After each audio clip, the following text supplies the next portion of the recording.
Xi Jinping has been re-elected president, and this time only with a two-digit share of the vote. But while some people might share the good news with a mother or perhaps a wife, Xi prefers to celebrate with a pet. But what does China get out of Russia? And which friends does Putin really have left?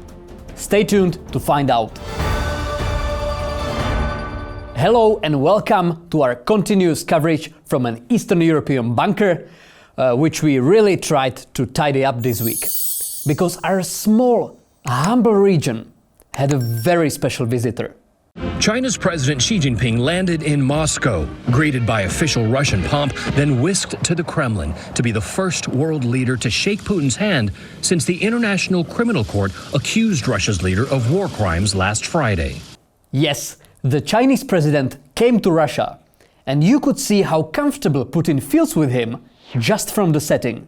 While talking with Emmanuel Macron, he used a table the size of his delusion. But sit him down next to an autocrat, and he uses a table even smaller than the land captured by Russia since January. But I am sure that Putin was really glad to see him. You see, he's been going through some tough times. The International Criminal Court in The Hague has issued an arrest warrant for Russia's President Vladimir Putin. The court said the warrant was issued over alleged war crimes in Ukraine. Putin is accused of involvement in the unlawful deportation of children from occupied areas of Ukraine to Russia. The Kremlin has dismissed the allegations and the arrest warrant as meaningless. Wait, there's a warrant on Putin? I mean, I do get it's a symbolic gesture, but that's like giving Hitler a parking ticket in 1942. Like, who do you even send to arrest him? A freaking GTA character who gets to respawn after every mission failed? But China is pretty much all Putin has by now. The only friends that still support him are Xi, Kim Jong-un, and Lukashenko. And that's really nothing to write home about. Kim Jong-un rarely ever calls, and Lukashenko is basically that annoying sidekick who's more of a burden than help. Well, to be fair, Putin does have one more friend, but this one I really wouldn't show my parents. Yeah, Mom, yeah, Ramzan will come for dinner. No, I told him, we don't want to see him fuck the floor this time. I don't know why he keeps doing it. Ukraine, on the other hand, made more friends recently than a third grader who brought McDonald's. They actually created more diplomatic connections in the last year than in the previous 30 combined.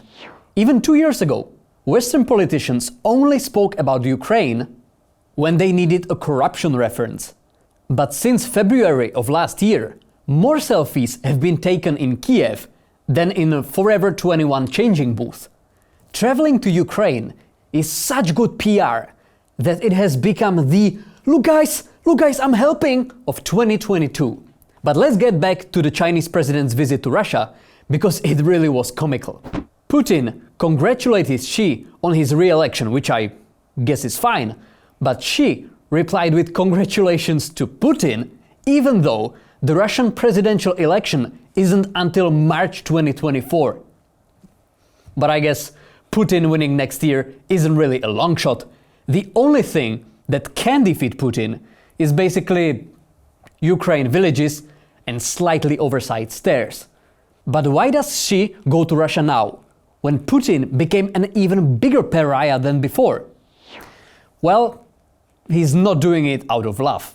What China is gaining is, in fact, getting more secure access to natural resources. In the last year, it has increased its imports of oil from Russia by 40%. Let's not forget that China needs the support of Russia in case it invades Taiwan.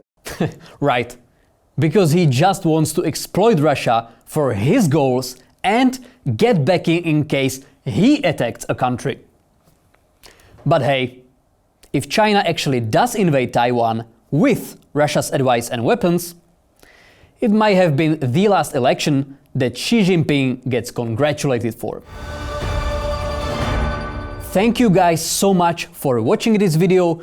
Please subscribe ring the bell, we have many new videos every week. And if you want to continue watching, we have a great video that's about Russia and perhaps another invasion.